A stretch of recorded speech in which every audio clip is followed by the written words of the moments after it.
Naam, wa mubasharatan sa'astamiru taqdima sadiqi akhina al-karim Fani Asfar wa satakallam an qimmati fawzi dawla al-Umayyah fi majali siyasah wa fi majali ilmi wal hadarah.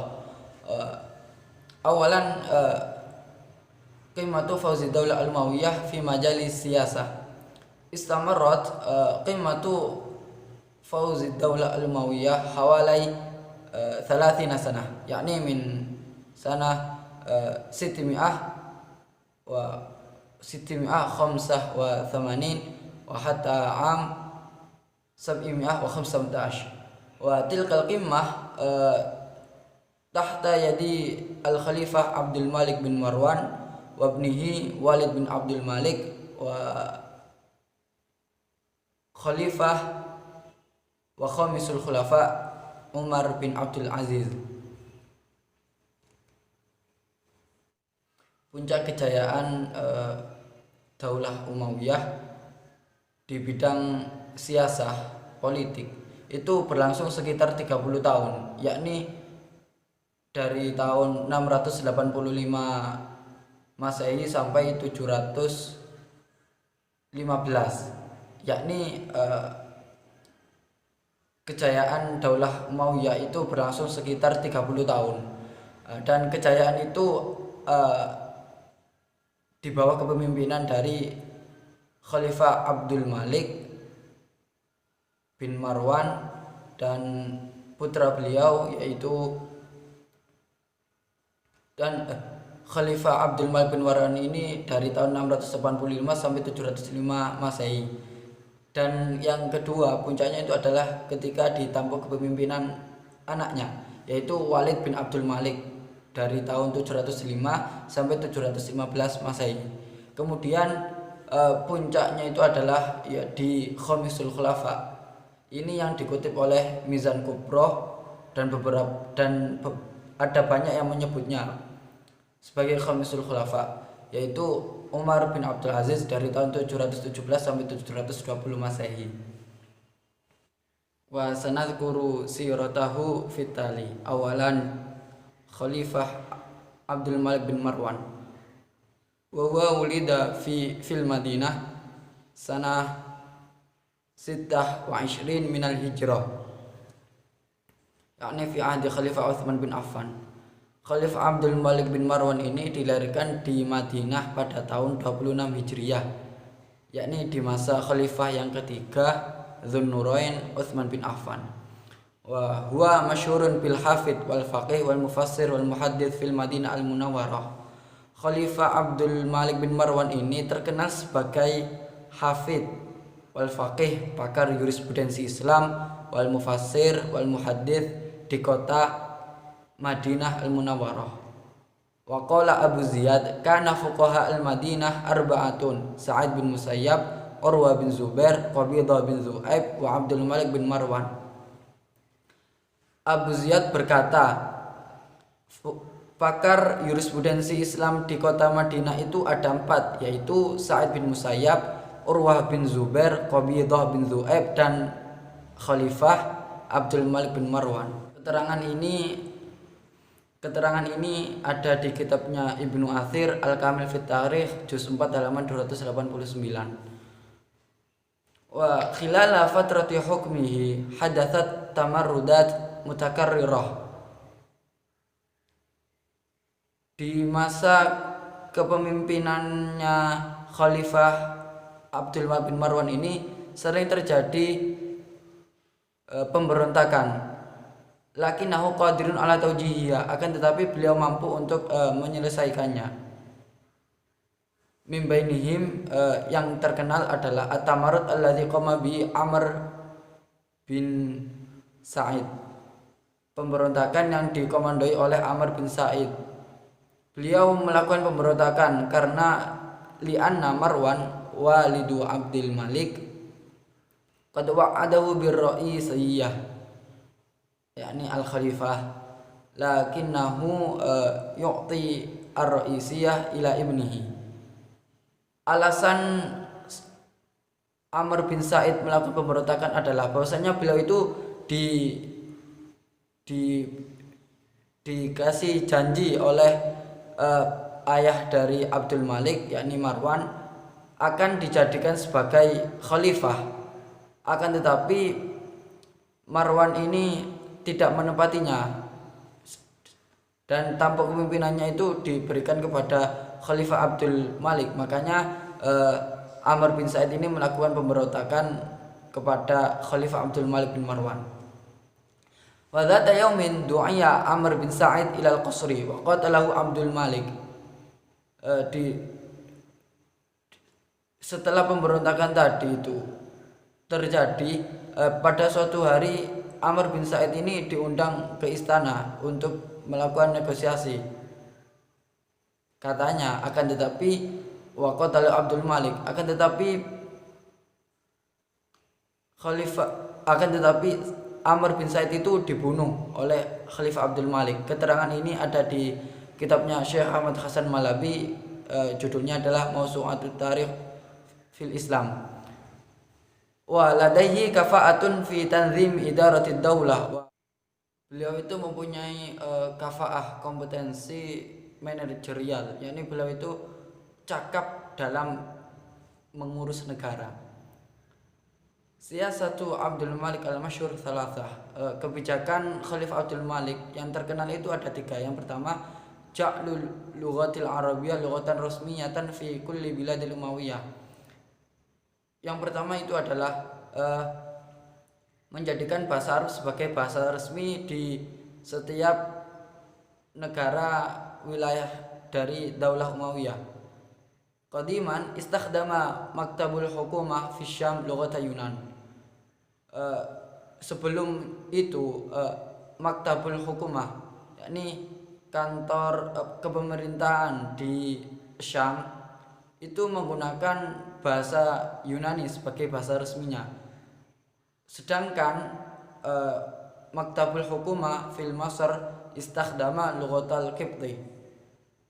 Kantor kepemerintahan di Mesir itu menggunakan bahasa Qibti Mesir.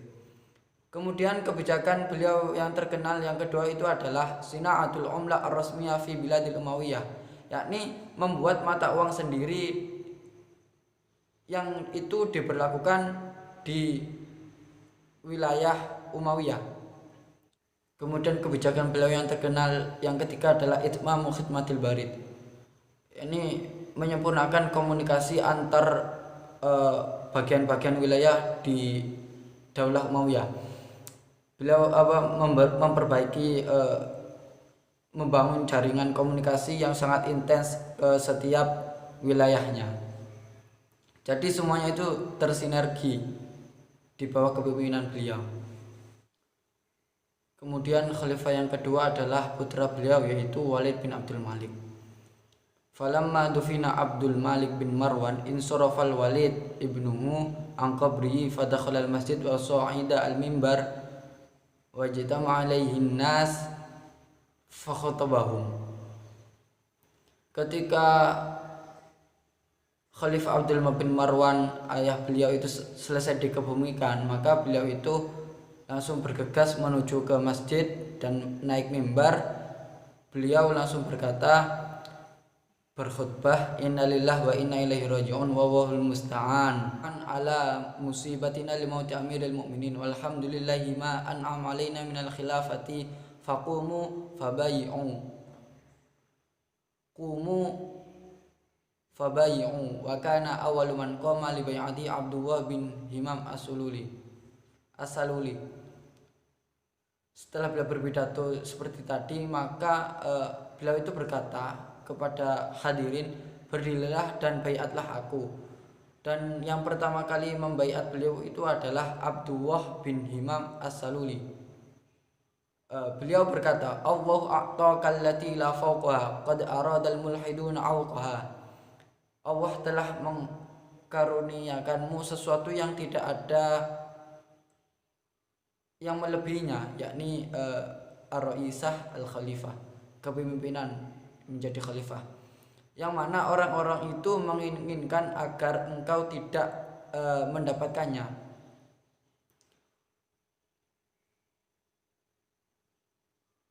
angka wa ya'ballahu illa suqaha ilaika hatta qalladuka tauqaha.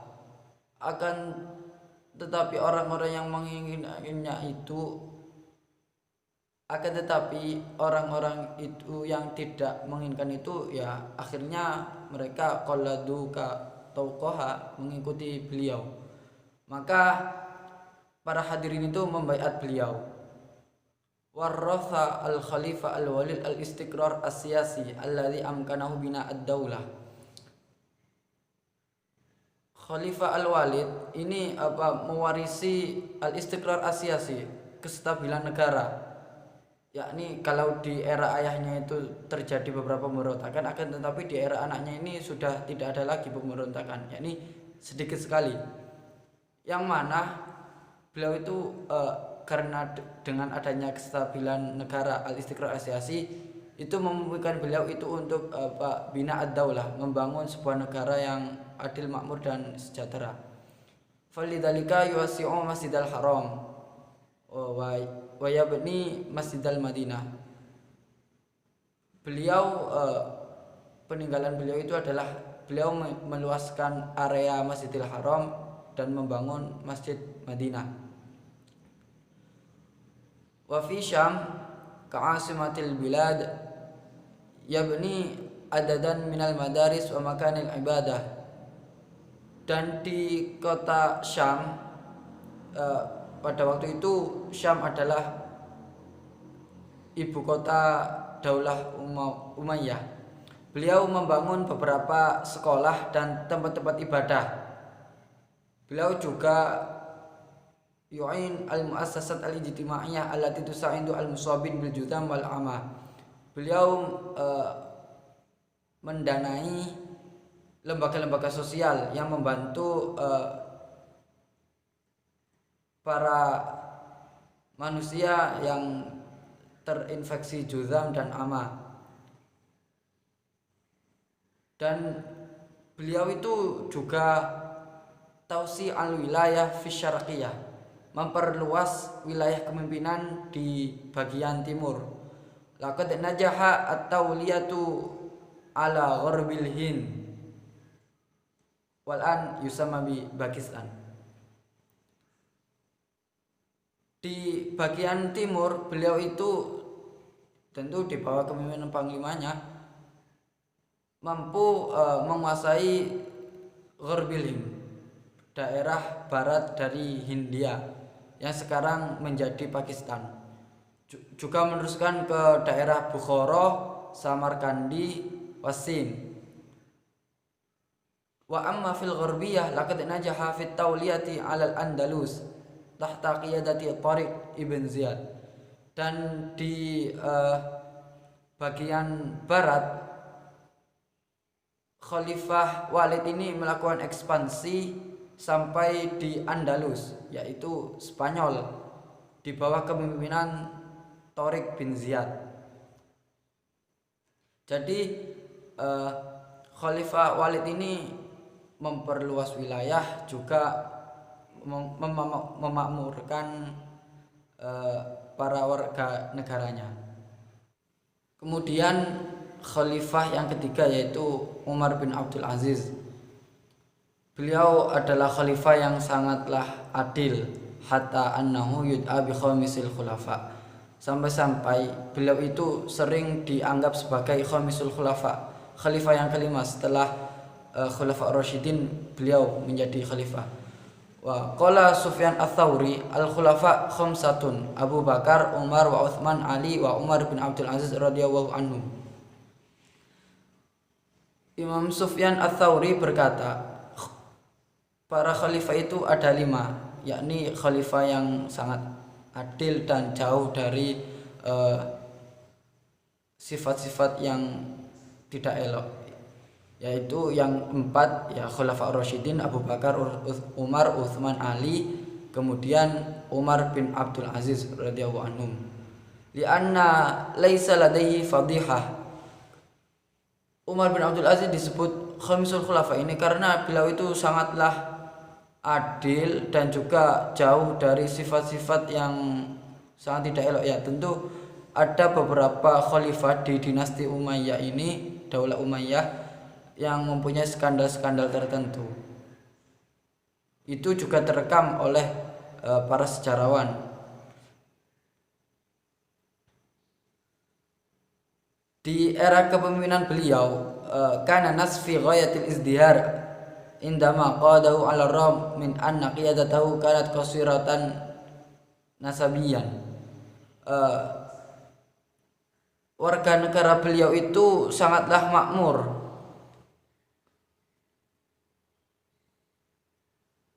meskipun kepemimpinan beliau itu sangatlah singkat, yakni dari tahun 717 sampai tahun 720 Masehi. Beliau mampu memakmurkan warga negaranya. Padahal sebelum beliau itu ada khalifah yang sangat merugikan negara sebenarnya. Akan tetapi Khalifah Umar bin Abdul Aziz ini mampu mengembalikan kejayaan dari dinasti Umayyah.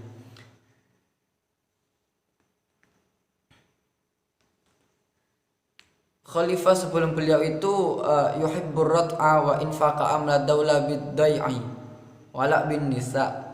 Khalifah sebelum beliau itu suka berfoya-foya, mentasarrufkan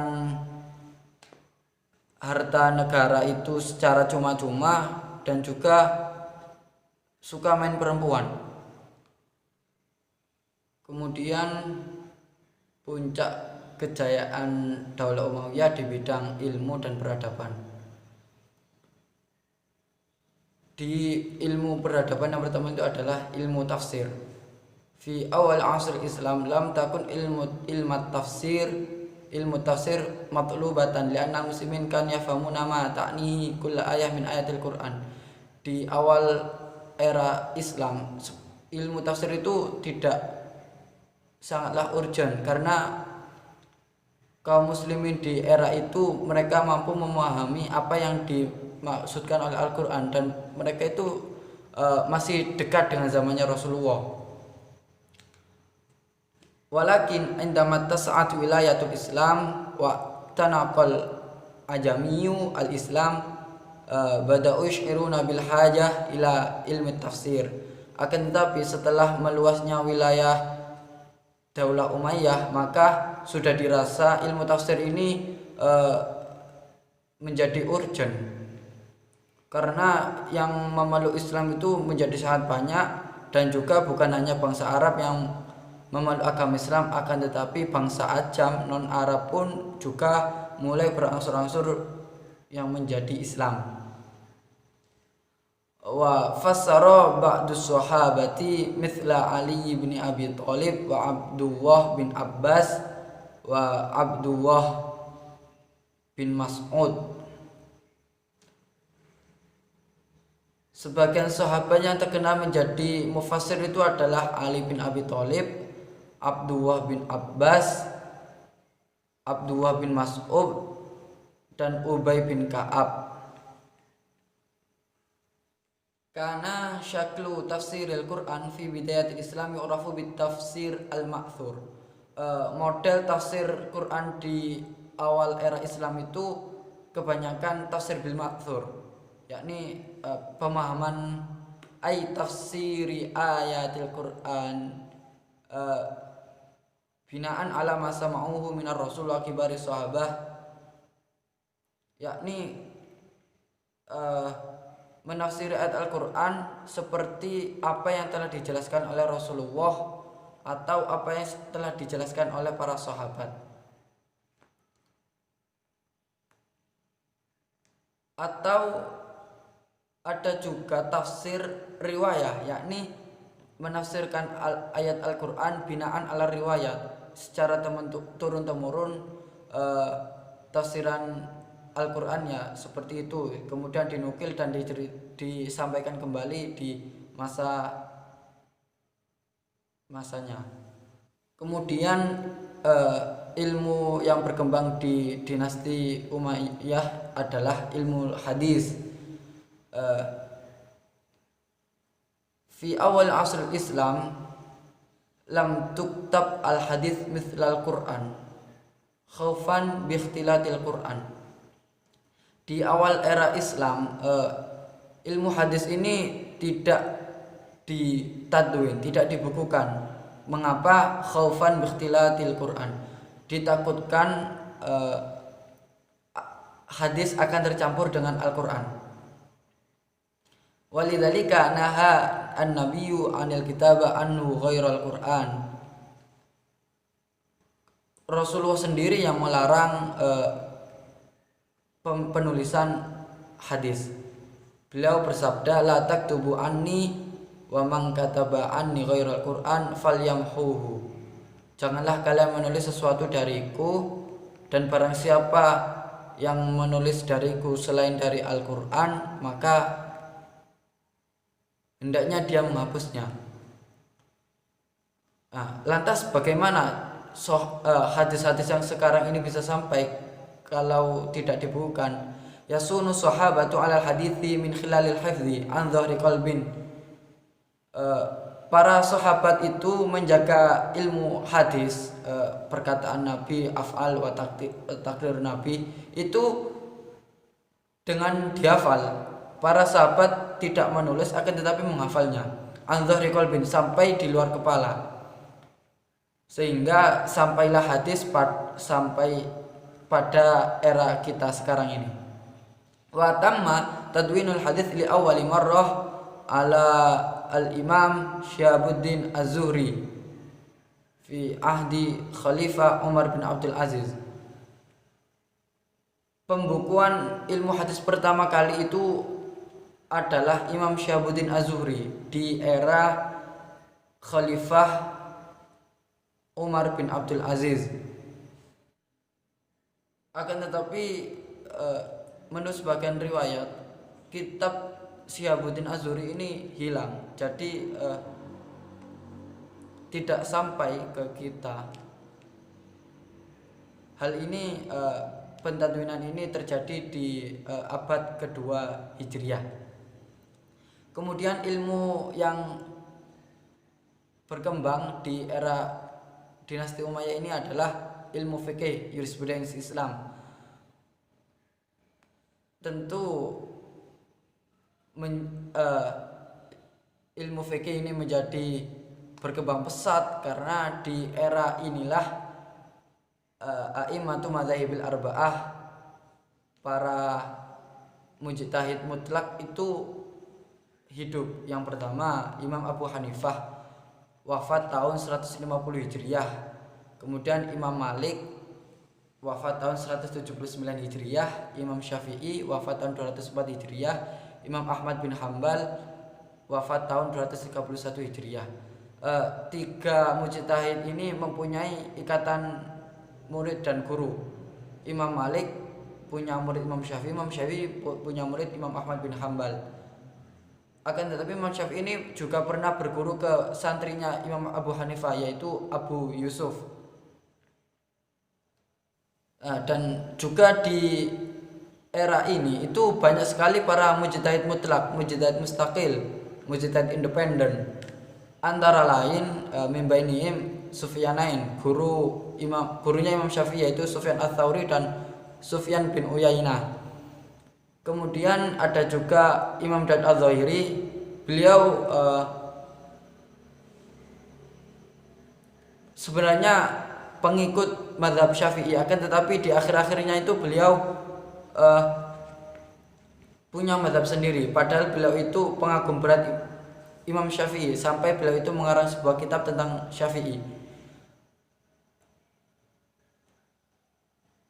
Kemudian ada juga Abu Laits As-Samarqandi, yaitu beliau bahkan Imam Syafi'i itu menyanjung beliau dengan Al-Laits afqah min Malik illa an ashabahu dayya'ahu. Sebenarnya Abu Laits As-Samarqandi ini lebih faqih, lebih alim daripada Imam Malik, akan tetapi para santrinya itu menyanyiakan beliau, yakni para murid beliau itu tidak melanjutkannya, tidak seperti mazhab 4 ini kan, itu terus menerus terbukukan juga. Meskipun Imam Malik gurunya Imam Syafi'i, akan tapi beliau ini ya juga mengakui kalau Abu Laits As-Samarqandi ini memang lebih alim daripada Imam Malik. Ya hanya saja santrinya itu tidak membukukan fatwa-fatwa beliau, tidak merekam fatwa beliau, sehingga mazhab ini pudar. Dikatakan mujtahid mutlak, mujtahid mustaqil, mujtahid independen itu sebenarnya ada 10, akan tetapi yang sampai sekarang itu ya tinggal 4 ini, karena hanya 4 mazhab ini yang fatwa-fatwa imamnya terbukukan dan juga para santri-santrinya itu mengembangkannya. Dan ilmu yang berkembang di dinasti Umayyah ini adalah ilmu tasawuf. Yang terkenal adalah Imam Hasan Basri, Rabi' al-Adawiyah, Abu Yazid, dan yang lain-lain. Dan juga di era ini berkembang ilmu kalam, teologi. Kenapa dinamakan ilmu kalam? Ada sebuah riwayat, karena ilmu kalam ini mendebatkan tentang ma kalamuka fil Quran, hadis wal au qadim, hadisan au amkana qadiman. Jadi ilmu kalam ini dinamai ilmu kalam karena perdebatan di awal mulanya itu adalah apa pendapat Anda, ma kalamuka, apakah Quran itu hadis ataupun qadim. Di era dinasti Umayyah ini hidup seorang teolog yang sangat besar yang sampai saat ini ada fahamnya, yaitu Abu Hasan al-Asy'ari, Abu Mansur al-Maturidi, Wasil bin Atta, dan lain-lain.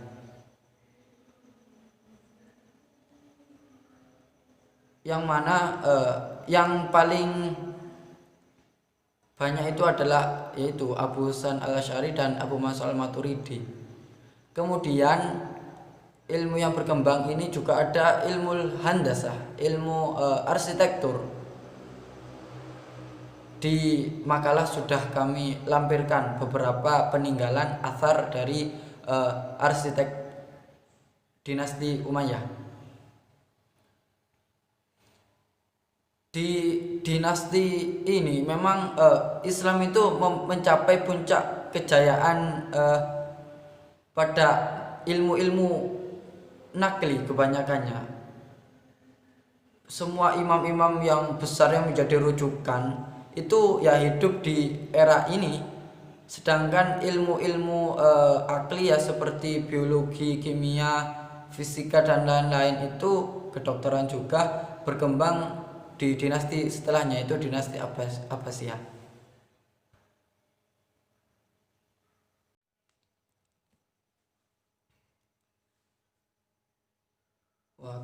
Dan kemudian sebab-sebab mundurnya Daulah Umayyah ini ada banyak faktor. Yang pertama, ajzul khulafa, suksesinya ini tidak sukses, yakni tidak mampu melanjutkan apa yang telah dicapai oleh para pendahulunya. Wa hadza yadharu ba'da Khalifah Hisham. Fenomena ini terjadi setelah eranya Khalifah Hisham. La yastati'una an yusbiha khalifatan. Para suksesi ini tidak mampu menjadi khalifah yang baik. Wa akhlaquhum fujur, moral mereka itu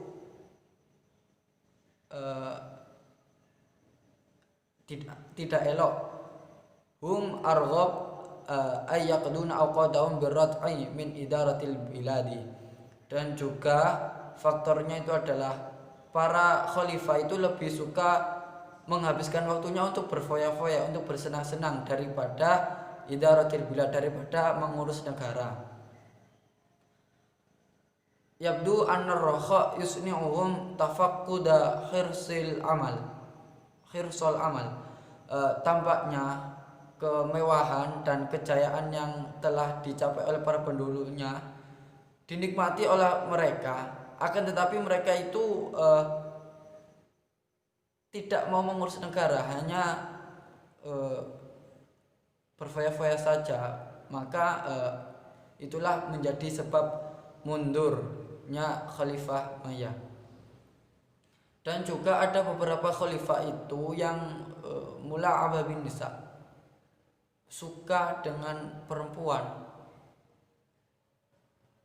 Itulah hal-hal yang menjadi faktor mundurnya Daulah Umayyah. Sebenarnya Khalifah Umar bin Abdul Aziz ini sudah ada di masa mau mundur, akan tetapi beliau itu mampu mengembalikan keadaan